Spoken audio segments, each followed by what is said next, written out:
Hi viewers, ఎంవ్యూస్కు స్వాగతం సుస్వాగతం. So ఇవాళ ఆదివారం super Sunday with Badshah Kichcha Sudeep.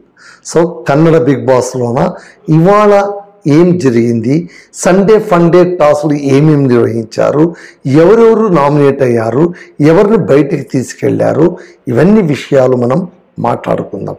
అంతకుముందు మరొక విషయం నేను మీతో ప్రస్తావించాలి. ఇవాళే Telugu Bigg Boss final result out అయిపోయింది. సో ఈ బిగ్ బాస్ సీజన్ 8 విన్నర్గా నిఖిల్ గెలిచాడు. సో అతనికి ఎంవ్యూస్ తరఫున శుభాభినందనలు. నిఖిల్ విన్నర్గా ఉన్నారు, గౌతమ్ కృష్ణ రన్నర్గా నిలిచారు. వీళ్ళిద్దరి మధ్య పోటాపోటీగా సాగింది. యాక్చువల్గా చెప్పాలంటే వైల్డ్ కార్డ్ ఎంట్రీగా వచ్చినటువంటి గౌతమ్ కృష్ణ ఇంత స్టేజ్ దాకా వచ్చి నిలబడడం అనేది it's really great. He played well. అలాగే నిఖిల్ కూడా కన్సిస్టెంట్గా మొదటి రోజు నుంచి చివరి రోజు దాకా కన్సిస్టెంట్గా తన పర్ఫార్మెన్స్ చూపించడం, ఏ విధమైనటువంటి ప్రెషర్స్ వచ్చినా కూడా వాటిని అప్హోల్డ్ చేసుకోగలగడం, వీటన్నిటి వలన కూడా బహుశా అతన్ని గెలుపు వరించింది. అతనికి చాలామంది ఫ్యాన్ ఫాలోయింగ్స్ ఉన్నారు. ఒకానొక సందర్భంలోన కన్నడ టీం తెలుగు బ్యాచ్ అనేటువంటి కన్నడ బ్యాచ్ తెలుగు వాళ్ళు అనేటువంటి వాదన చాలా తీవ్రంగా వచ్చింది. ఈ కన్నడ బ్యాచ్ను మనం గెలిపించాలా అనేటువంటి మాట కూడా వచ్చింది. ఎస్, కొన్ని సందర్భాల్లో ఆ రీజనల్ ఫీలింగ్స్ ఉంటాయి, తప్పదు. అంతెందుకు కన్నడ ఈ సందర్భంలో మరొక మాట కూడా వచ్చింది. కన్నడ బిగ్ బాస్లో తెలుగు వాళ్ళు ఎవరైనా వస్తున్నారంటే అడపదడప వస్తూనే ఉన్నారు. మనం ఆటను ఆటగా చూడాలి. ఎనీహౌ అభిమానులు, బిగ్ బాస్ లవర్స్ అందరూ కూడా నిఖిల్లో ఉన్నటువంటి బెస్ట్ ప్లేయర్ని చూశారు, కానీ they didn't see the language or the creed or the area which he lived. That is the sportiveness. So అఖిలాంధ్ర ప్రేక్షకులు, సమస్త బిగ్ బాస్ లవర్స్ అందరూ కలిసి నిఖిల్ను విన్నర్గా నిలబెట్టారు. సో ఇవాళ బిగ్ బాస్ సీజన్ 8 విన్నర్గా నిఖిల్ నిలిచాడు. ఇది విషయం. సో మళ్ళీ కన్నడ బిగ్ బాస్కు రాకముందు మరొక చిన్న విషయం, మీరు దయచేసి నా ఛానల్ను సబ్స్క్రైబ్ చేయండి, షేర్ చేయండి. మీరు షేర్ చేసి సబ్స్క్రైబ్ చేస్తే ఈ ఛానల్ రోజు రోజుకు బలం పుంజుకుంటుంది. Please support my channel. Coming to the point. So ఇక్కడ ఇవాళ సండే రోజున కిచ్చా సుదీప్ గారు ఏం చేశారు, ఏమేం పంచాయతీ చేశారు, ఎవరెవరితో ఎలా ఆడించారు, ఏ విధంగా ఆడించారు అనేది మనం గమనిస్తే ఈసారి పెద్దగా అంటే ఏంటి, ఫండే కాబట్టి సీరియస్ నోట్ లేకుండా చాలా లైటర్ వేన్లో సాగిందని చెప్పాలి. ఎంత లైటర్ వేన్లో సాగినా కూడా చెప్పవలసిన సందర్భంలో సుదీప్ గారు ఖచ్చితంగా చెప్పారు. ముఖ్యంగా చివరి రౌండ్లోన అంటే అంతా అయిపోయిన తర్వాత ఎలిమినేషన్ అందరూ అనుకున్నట్టుగానే శశిర్ అవుట్ అయిపోయాడు, చైత్ర సేఫ్ అయిపోయింది. చివరి స్టేజ్లో ఉన్నటువంటి భవ్య శశిర్ మధ్య భవ్య సేఫ్ అయిపోయి శశిర్ అవుట్ అయిపోయారు.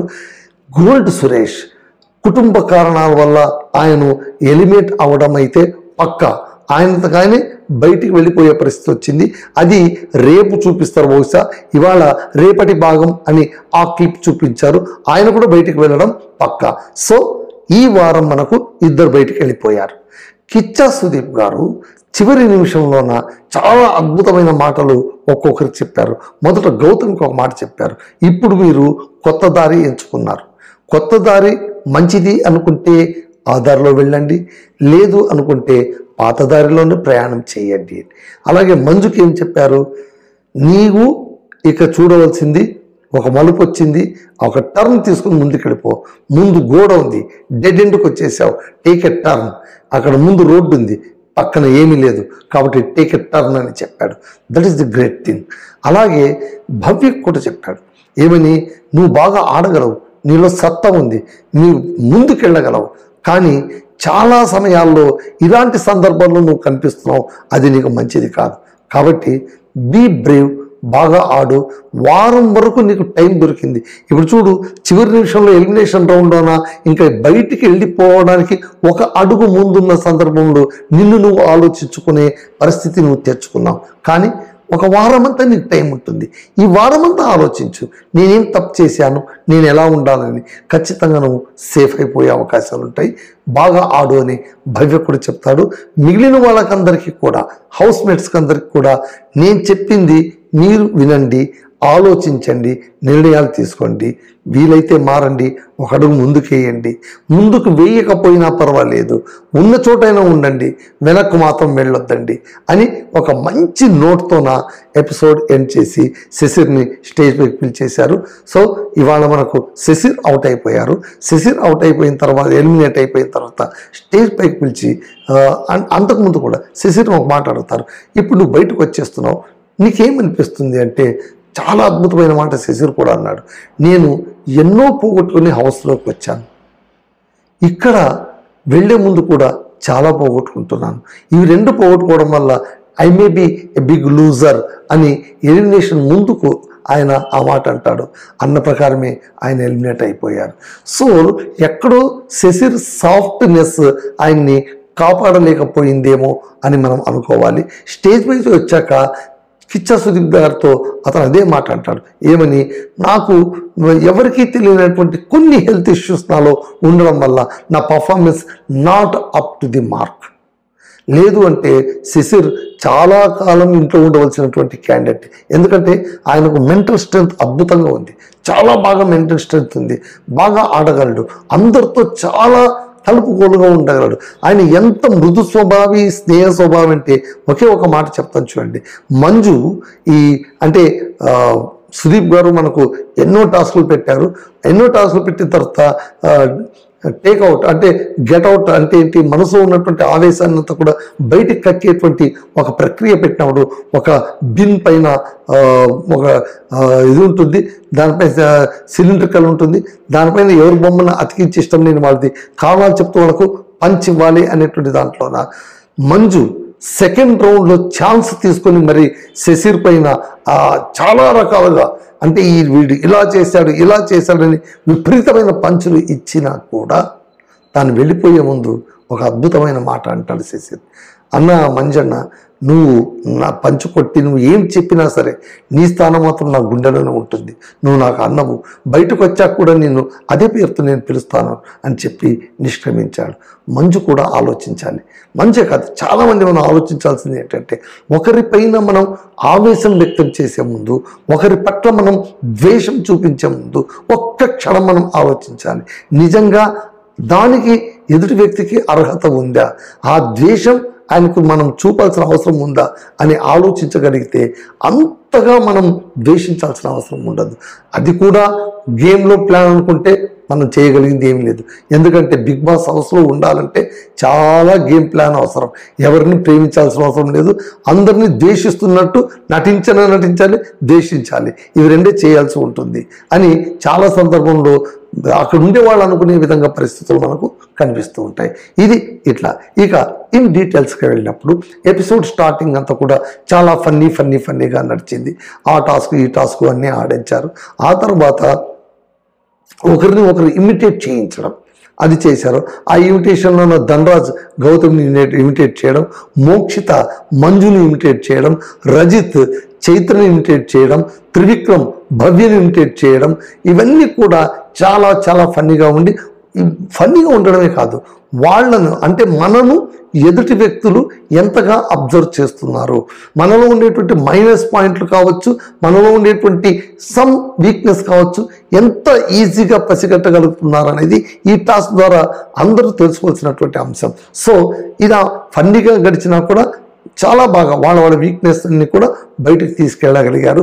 ఈ టాస్క్ అయిపోయిన తర్వాత పంచుకొట్టే టాస్క్. ఈ పంచుకొట్టే టాస్క్లో మటుకు మంజు చాలా ఫెరోషియస్గా కనిపించాడు. దానికంటే ముందు ఎస్ఆర్ నో అంటే ప్లకార్డులు పట్టుకొని ఎస్ఆర్ నో ఒక స్టేట్మెంట్ ఇవ్వడం, ఆ స్టేట్మెంట్ ఎంతమంది ఒప్పుకుంటారు ఎంతమంది ఒప్పుకోరు అన్నప్పుడు మంజుకు సంబంధించి మాత్రం మోక్షిత చాలా అద్భుతంగా చెప్తుంది. ఏమని, గౌతమికి ఎలా ఉంటే ఇష్టమో అలా ఉంటున్నాడు మంజు అని. ఈ వాక్యం సుదీప్ గారికి విచిత్రంగా నచ్చేసింది. ఆయన అదే అన్నారు, ఇంకొకసారి ఆ మాట చెప్పమ్మా, గౌతమికి ఎలా ఉంటే ఇష్టమో అలా ఉంటున్నారు, ఇంకొకసారి చెప్పమ్మా, గౌతమికి ఎలా ఇష్టం ఉంటాడో అలాగే ఉంటున్నారు. అంటే మంజు కంప్లీట్గా 110% సరెండర్ అయిపోయాడు గౌతమికని చాలా స్పష్టంగా తెలుస్తుంది. కిచ్చా సుదీప్ మళ్ళీ అదే చెప్పాడు. మంజు డెడ్ ఎండ్ వచ్చేసింది, టేక్ టర్న్.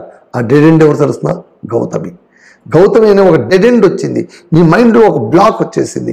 ఆ బ్లాక్ నువ్వు అధిగమించలేకపోతే నువ్వు అక్కడే ఉండిపోతావు, ఇక్కడ ఉండటం కూడా కష్టమవుతుందని చాలా చాలా స్ట్రైట్గా హెచ్చరించాడు మంజు. అలాగే వర్స్ట్ ప్లేయర్గా ఇచ్చేటప్పుడు కూడా బెస్ట్ ప్లేయర్, వర్స్ట్ ప్లేయర్ ఇచ్చేటప్పుడు, వర్స్ట్ ప్లేయర్గా ఇచ్చేటప్పుడు తీసుకునేటువంటి కారణాలు ఎలా ఉండాలి అనే దానిపైన చాలా ఎలాబరేట్ డిస్కషన్ జరిగింది. ముఖ్యంగా రజిత్ చాలా చెప్తాడు ఆయన. మీరు కలిపిని ఇచ్చేటప్పుడు ఏ విధంగా ఇస్తారు? ముందే మాట్లాడుకుని ఇచ్చేస్తారు. పైగా ఒక వ్యక్తిని వర్స్ట్ ప్లేయర్గా ఇవ్వాలి అన్నప్పుడు మీరు ఎందుకు ఆలోచించరు? నేను ఆడినటువంటి నన్నే తీసుకోండి సార్, నేను ఎన్నో అద్భుతమైన ఆటలు ఆడతాను, ఏ విధంగా ప్రదర్శనిస్తాను, నన్ను నేను అన్నిట్లోనూ ప్రూవ్ చేసుకోవాలని చూపిస్తుంటాను. ఎక్కడో ఒక చోట ఏదో ఒక పాయింట్ తీసి సడన్గా కలిపేని వర్స్ట్ ప్లేయర్గానని ఇచ్చేస్తూ ఉంటారు. ఇది చాలా బాధాకరం అని అన్నప్పుడు సుదీప్ గారు ఒక మాట అంటారు, దాని గురించి నువ్వు ఎందుకు తలచెప్పుడు కొట్టుకుంటావు? వాళ్ళు ఇస్తే ఇవ్వని. ఒకటి నువ్వు గుర్తుంచుకో, నీకు వాళ్ళు వరస్ట్ ప్లేయర్ లేదా నిన్ను వాళ్ళు నామినేట్ చేస్తున్నారంటే ఓకే, నిన్ను నామినేట్ చేసేటప్పుడు వాళ్ళు తీసుకునే కారణాలు ఏవైతే ఉన్నాయో వాటిని బయటలో లక్షలాది ప్రేక్షకులు చూస్తూ ఉంటారు. So it will decide their standards. అంటే నామినేషన్ చేసేవాళ్ళు ఇచ్చేటువంటి కారణాలు ఏవైతే ఉన్నాయో ఆ కారణాలు బట్టి వాళ్ళ వ్యక్తిత్వం ఏంటి, వాళ్ళ స్టాండర్డ్ ఏంటి అని బయట ప్రేక్షకులు ఖచ్చితంగా నిర్ణయిస్తారు. వీళ్ళు నామినేషన్ చేస్తే చేయని తప్పేముంది? నిన్ను నువ్వు ప్రూవ్ చేసుకుంటే నీకు ఓటు వేసి గెలిపించడానికి ఎందరో బయట సిద్ధంగా ఉంటారు, మీ అభిమానులు సిద్ధంగా ఉంటారు. అలాంటప్పుడు ఈ నామినేషన్ గురించి మీరు భయపడాల్సిన అవసరం లేదు. నామినేట్ చేశారా, లెట్ దెమ్ వాళ్ళు నామినేట్ చేస్తే చేసుకొని, కానీ ఎలిమినేట్ కాకుండా ఉండడానికి నేనేం చేయాలి, ఈ హౌస్లో మిగలాలంటే నేనేం చేయాలి, ఆ విషయం గురించి మీరు ఎప్పుడూ ఆలోచిస్తూ ఉండాలి అని సుదీప్ గారు చెప్పారు. సో ఈ విధంగా ప్రతి అంశంలోనూ, అంటే చాలా అంశంలోనూ, ముఖ్యంగా గౌతమి అండ్ మంజు వీళ్ళిద్దరికి సంబంధించి కూడా చాలా విషయాల్లోనూ చెప్పారు. అలాగే త్రివిక్రమ్, భవ్య వీళ్ళ గురించి బాగా చెప్పారు. అలాగే ఐశ్వర్య గురించి కూడా బాగా మాట్లాడారు. అందరికీ కూడా ఎవరికి, చైత్ర గురించి కూడా ఎలా ఉండాలో నువ్వు ఆలోచించుకో. ఈ ఇంట్లోన వర్స్ట్ ప్లేయర్ అని ఇచ్చే టాపిక్ రాకముందే తనకు తానే సూప్లో పడిపోతుంది. హౌస్లో ఉన్న వాళ్ళందరూ చెప్పారు, చైత్రలో ఉండేటువంటి ఒక అమాయకపు వెర్రి బాగులతనం ఏంటంటే తన వీక్నెస్ని తనే అందరితో చెప్పేసుకుంటుంటుంది. ఎదుటి వ్యక్తి ఈమెను వరస్ట్ ప్లేయర్గా చేయాలంటే ఈమెకు ఏం కారణం ఇవ్వాలరా నాయన అని తలబద్దలు కొట్టుకుంటున్న సందర్భంలో అబ్బే మీరేం ఇబ్బంది పడద్దండి, ఇవి నా వరస్ట్ పాయింట్స్ అని ఆమె తీసుకుపోయి వాళ్ళకి చెప్తుంది. వాళ్ళు అదే ఇచ్చి ఆమెను నామినేట్ చేసేస్తారు. దాని best example Hanumantha last time worst ప్లేయర్గా చైత్రకి ఇచ్చేటప్పుడు హనుమంతుడు ఏమో అంటుంది, సో ఈ మాట అన్నావు కదా కాబట్టి తీసుకొని నేనే నీకు వరస్ట్ ప్లేయర్గా ఇస్తున్నాను, దాంతో జైలుకి వెళ్ళిపోయింది. ఇది ఈమెకు కామన్ అయిపోయింది అని సుదీప్ గారు కూడా అది అంటారు. అందుకోసమే తల్లి నువ్వు కాస్త నోరు మూసుకొని ఉండమ్మా, ప్లేయర్ వర్స్ట్ బెస్ట్ ప్లేయర్ ఇచ్చేటప్పుడు వాళ్ళకి కాస్త అవకాశం ఆలోచించుకోవడానికి అని చాలా నవ్వుతూ చెప్తారనమాట. సో ఇలాగా అభ్యర్థుల మధ్య, అంటే అక్కడ ఉండే క్యాండిడేట్స్ మధ్య, హౌస్మేట్స్ మధ్య ఉన్నటువంటి వీక్నెస్లు కానీ, వాళ్ళ ప్రవర్తన కానీ, వాళ్ళ ఆడేటువంటి తీరు, వీటన్నింటినీ కూడా అనలైజ్ చేస్తూ వాళ్ళ వ్యవహార శైలి వాళ్ళకే చెబుతూ ఇదిగో ఇలా మీరున్నారు, ఇలా కాదు మీరు ఉండాల్సింది అని సుదీప్ గారు చాలా చక్కగా క్లియర్గా చెప్పగలిగారు ఈ వారం. దెన్ మళ్ళీ నేను ఆ పంచ్ టాస్క్ వస్తున్నాను, ఎందుకంటే అది చాలా చూడ్డానికి కామన్గా కనిపించేటువంటి టాస్క్, అది చాలా భయంకరమైన టాస్క్. అసలు ఆ టాస్క్ పెట్టడానికి కారణం ఏంటంటే రజిత్కు ఆ తర్వాత ధనరాజుకు మధ్య భీకరమైనటువంటి పోరాటం జరుగుతుంది. ఒకరికొకరు కొట్టుకునే స్టేజ్ దాకా వెళ్తారు. అందుకే సుదీప్ ఏమంటారు, ఫిజికల్ అయిపోవడం కంటే కూడా మీకందరికి కూడా, అంటే రజిత్ బయట ఎక్స్ప్రెస్ చేశాడు, చాలామంది మనసులో కూడా ఆ అగ్రెషన్ ఉంటుంది. ఆ అగ్రెషన్ని వెంట్అవుట్ చేసుకోవడానికి మీకు ఒక టాస్క్ ఇస్తున్నాను. This is a vent out task. ఏంటంటే సిలిండ్రికల్ ఒకటి ఉంటుంది ప్యాడ్, దానిపైన మీకు నచ్చని వాళ్ళు బొమ్మ పెట్టేసే స్టిక్కరు, పంచ్ గ్లౌజ్ తీసుకోండి, కారణాలు చెప్పి గివ్ పంచ్ టు దెమ్ అని చెప్పగానే ఒక్కొక్కరు విజృంభించిపోయారు. సో ఎవరైతే మాకు ఇచ్చింటారో తిరిగి మేము వాళ్ళకి ఇవ్వాలనేటువంటి రూల్ దీంట్లో కూడా పాటించారు. సో మంజు ఏం చేస్తున్నారు, ఐశ్వర్యకి ఇచ్చారు. ఎందుకు? ఐశ్వర్య మంజుకి ఇచ్చింది కాబట్టి. మోక్షిత మంజుకి ఇచ్చింది. మోక్షిత మంజుకు పనిచేస్తూ ఆమె అదే చెప్తుంది, నన్ను నాటకాలు ఆడుతుంది ఈవిడ అని అన్నప్పుడు, నన్ను హింసించినప్పుడు మానసికంగా ఒకరోజు రాత్రంతా కూర్చొని నేను ఏడ్చాను. క్యాప్టెన్సీ టాస్క్లోన నేను ఎందుకు వదులుకున్నాను అనేది ఈరోజు మోక్షిత చాలా స్పష్టంగా చెప్పింది. ఆమె ఏం చెప్పిందంటే, యాక్చువల్గా నేను అడిగేదాన్నేమో, ఆ పరిస్థితి రాగానే మంజు ఆ రోజు బయట కూర్చొని పాట రూపంగా భగవంతుడా ఎంత దయనీయమైన శిక్ష విధించావయ్యా, ఎత్తుకు తినే శిక్ష విధించావు అని పాట పాడటంతో నా మనసు కష్టమైపోయి నేను ఎవరిని అడగలేదు సార్. ఇలాంటి క్రికెట్నెస్ మంజన్నకు ఉందని ఆమె పనిచేస్తుంది. సో మోక్షిత మంజుకే పనిచేస్తుంది, ఐశ్వర్య మంజుకే పనిచేస్తుంది, అలాగే శశిర్ కూడా మంజుకే పనిచేస్తాడు. అలాగే భవ్య గౌడ్ ఐశ్వర్యకు పనిచేస్తుంది. సో ఈ విధంగా ఒకరినొకరు. అలాగే మొట్టమొదట ధనరాజ్ రజిత్ బొమ్మ పెట్టి కొడతాడు. అలాగే హనుమంతు రజిత్ బొమ్మ పెట్టి చాలా భీకరంగా, ఏమరా నువ్వేమనుకున్నావు, నువ్వే తోపు అనుకున్నావా, నీ మాటగారితనానికి ఇది నా పంచని గట్టిగా పంచిస్తాడు. ఇంతమంది పంచనిచ్చినప్పుడు అంత అయిపోయింది అనుకొని చివరికి ఇంకా ఎవరికి ఏమైనా మిగిలి ఉన్నారా అనగానే మంజు చెయ్యెత్తి సెకండ్ టైం శశిర్ని ఫోటో పెట్టి భయంకరంగా తిడుతూ పంచిస్తాడు. ఆయన ఏమంటారంటే, ఏం ఆడావు నువ్వు, ఏం పుట్టుకోసం నువ్వేం ఆడావు, ఏం కిస్సావు అంటే ఏంటి, ఏం చేసావు నువ్వు ఆడినప్పుడు అంటే, నేనేం ఆడినాను నాకు తెలుసు, నువ్వు ఒంటింటో కూర్చోవడం తప్ప నువ్వేం చేయగలిగావు అది ఇది అని చెప్పి, నువ్వు చాలా పండితుడు అనుకున్నావు, ఎవరికైనా వరస్ట్ ప్లేయర్గా ఇవ్వాలన్నా నామినేషన్ చేయాలన్నా నీ దగ్గర చాలా గ్రామర్తో కూడినటువంటి అద్భుతమైన భాష ఉందని నీకు చాలా పొగురు, కానీ నువ్వు ఆటలో లెక్కలోనే లేదు. మొదట ఆటను నేర్చుకొని మంజు శశిర్ బొమ్మకు పంచివ్వడం. ఇలా ఒకరినొకరు పంచి ఇచ్చిన తర్వాత గౌతమి వంతు వస్తుంది. ఇక్కడ కూడా గౌతమి తన స్ట్రాటజీ మనం చూడడానికి చాలా బేజారు అనిపిస్తుంది. మిగిలిన వాళ్ళందరూ ఆడినటువంటి ఆట ఆమె దగ్గరకు వచ్చేసరికి మళ్ళీ ఆమె మెంటల్ ఎబిలిటీని ఎంతనో లేదా ఇంటర్నల్ స్ట్రక్చర్ అలాంటిదో ఐ డోంట్ నో, కానీ సార్ నేను అలా పంచి ఇవ్వలేనండి, నాకు ఆ నెగిటివిటీ ఇష్టం లేదండి. అయితే వెళ్ళి కూర్చో అన్నాడు. నువ్వు ఇవ్వలేవు కదా, వెళ్ళి కూర్చో. దాన్ని ఎవరేం చేస్తారు, ఇక్కడ నీవు సరైన కారణం చెప్పి పంచి ఇవ్వగలిగితే ఆడు, లేకుంటే లేదు సార్ నేను బొమ్మ అంటించి ఆయనకి ఏదో ఒక మాట చెప్పాలనుకున్నా, అలా వద్దు. కోపం ఉంటే వచ్చి తీర్చుకోండి, లేదు నాకు ఎవరిపైన కోపం ఉంది సార్, నాకు అందరు చూస్తే నవ్వు ఉంది సార్ అనగానే ఆమెను పక్కన కూర్చోబెట్టేస్తారు. అంటే ఆమె అందరికంటే డిఫరెంట్గా ఉండాలనుకుంటుందా, లేదా పాజిటివిటీ అన్ని తన్ను తాను పోస్ట్ చేసుకోవడం కోసం తన కోపాన్ని కూడా లోపలే అణిచివేసుకునే ప్రయత్నం ఏమైనా చేస్తుందా? అలాంటిది ఏం చేయొద్దు. మంజును బూతులు తిడుతోంది. మోక్షితతోన అసలు నేను తల వంచనని ఆమె చూసే చూపులోనే క్రూరత్వం ఉంటుంది, ఆమె నవ్వులో కూడా తెలియని క్రూరత్వం ఉంటుంది. ఇన్ని ఉన్నప్పుడు మళ్ళీ ఆమె పాజిటివ్నెస్ ఎక్కడ పోయిందో ఎలా పోతుందో నాకైతే అర్థం కాదు. సో ఈ విధంగా పంచ్ టాస్క్ ముగుస్తుంది. పంచ్ టాస్క్ ముగిసిన తర్వాత చివరికి ఎలిమినేషన్ రౌండ్ వస్తుంది. ఎలిమినేషన్ రౌండ్లోన మోక్షిత సేఫ్ అయిపోతుంది, ఆ తర్వాత చైత్ర సేఫ్ అయిపోతుంది. అప్పుడు మళ్ళీ ముగ్గురు మిగులుతారు. ముగ్గురు ఉన్న చైత్ర, శశిర్ అండ్ భవ్య. చైత్ర సేఫ్ అయిన తర్వాత శశిర్ అండ్ భవ్య మిగిలి ఉంటారు. వీళ్ళిద్దరిని అడిగినప్పుడు భవ్య కూడా అదే అంటుంది, నేను ఎన్నో చేయాలని అనుకున్నాను, ఇవన్నీ సగంలోనే ఆగిపోతాయి ఒకవేళ నేను ఇప్పుడు వెళితే అని. సో ఆమె కూడా సేఫ్ అయిపోయి Shishir she will be eliminated from the house. మళ్ళీ నేను చెప్తున్నాను, శశిర్ యాక్చువల్గా చెప్పాలి అంటే బాగా ఆడవలసిన వ్యక్తి, ఆడే సత్తా ఉన్న వ్యక్తి కూడా, కానీ ఏదో తెలియని ఒక సాఫ్ట్నెస్, మళ్ళీ స్టేజ్ పైన తనే చెప్పినట్టు తనలో ఏమన్నా కొంచెం హెల్త్ ఇష్యూస్ ఏమైనా దాచుకొని ఉన్నాడా, దానివల్ల ఏ గేమ్ కూడా చివరిదాకా ఎండ్ చేయలేకపోవడం మనం చూసాం. లాస్ట్ ఎపిసోడ్స్లో ఉన్న ప్రతి గేమ్లో కూడా చివరిదాకా వచ్చి అక్కడ ఫెయిల్ అయిపోవడం, వీటన్నిటి వెనక ఏమో మళ్ళీ పాపం తను చెప్తున్నటువంటి ఇష్యూస్ ఉన్నాయేమో, వీ డోంట్ నో.